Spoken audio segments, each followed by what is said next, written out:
Kidlat News Updates. Sa ating mga balita, ethics complaint kay Senator Cayetano, inihain ni Senator Binay. Reciprocal Access Agreement, nilagdaan ng Pilipinas at Japan. Taas presyo sa produktong petrolyo, muling ipatutupad bukas, July 9. Ako po si Cesar Sorian, kasama ang buong puwersa ng Kidlat News Channel para ihatid ang mga nangungunang balita sa buong kapuluan.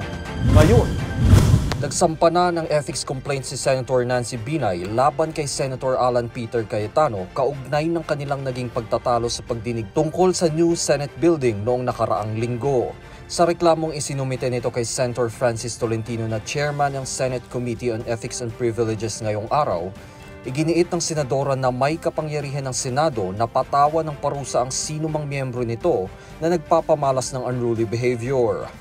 Kabilang sa reklamo ay ang slander, abuse of rights, paglabag sa Code of Professional Responsibility and Accountability, paglabag sa Magna Carta of Women, gayon din ang conduct unbecoming of a public officer and conduct prejudicial to the best interest of the service. Inirereklamo ni Binay ang pagtawag sa kanya ni Cayetano na marites sa isang popular na terminong iniuugnay sa pagiging tsismoso. Inakusahan din umano siya nito na nanggugulo sa kasagsagan ng hearing tungkol sa bagong gusali ng Senado.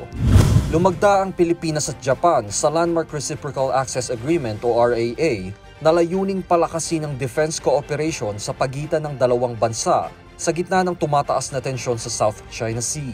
Personal na sinaksihan ni Pangulong Ferdinand Marcos Jr. ngayong araw ang pirmahan ng kasunduan kasama ang ilang opisyal ng gobyerno sa Heroes Hall ng Malacanang Palace. Kasunod ito ng courtesy call ni Japanese Foreign Minister Kamikawa Yoko at Defense Minister Kihara Minoru sa Pangulo. Si Defense Secretary Gilberto Teodoro Jr. ang lumagda sa panig ng Pilipinas habang si Yoko naman ang pumirma sa Japan. Ayon sa mga naunang ulat, sa bisa ng kasunduan, papayagan ang mas maraming Japanese forces na lumahok sa taunang military exercises sa pagitan ng Pilipinas at Estados Unidos. Gayon din ang pagpapahintulot sa Japanese forces na magpaabot ng humanitarian assistance sa Pilipinas sa oras ng pangangailangan. Hihintayin na lamang na maritipika ng Senado ng Pilipinas at ng National Legislature of Japan ang agreement bago ito ipatupad. Panibagong taas presyo ang ipatutupad sa mga produktong petrolyo simula bukas. Sa magkakahiwalay na advisories, inanunsyo ng oil companies na magtataas ng 1 peso and 60 centavos ang presyo ng bawat litro ng gasolina, 65 centavos per liter naman ang itataas ng diesel, habang 60 centavos naman sa bawat litro ng kerosene. Epektibo ang price adjustments simula 6 a.m. ng July 9 sa lahat ng oil firms maliban sa clean fuel na ipatutupad ang bagong presyo alas 4 ng hapon sa kaparehong araw. Alinsunod ang price hike sa projection ng Department of Energy Oil Industry Management Bureau na tataas ang presyo bunsod ng tensyon sa Middle East, large withdrawal sa Estados Unidos at pagtaas ng fuel demand.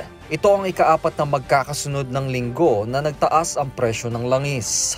Para sa Kidlat News Updates, Juan Miguel Soriano, nag-uulat.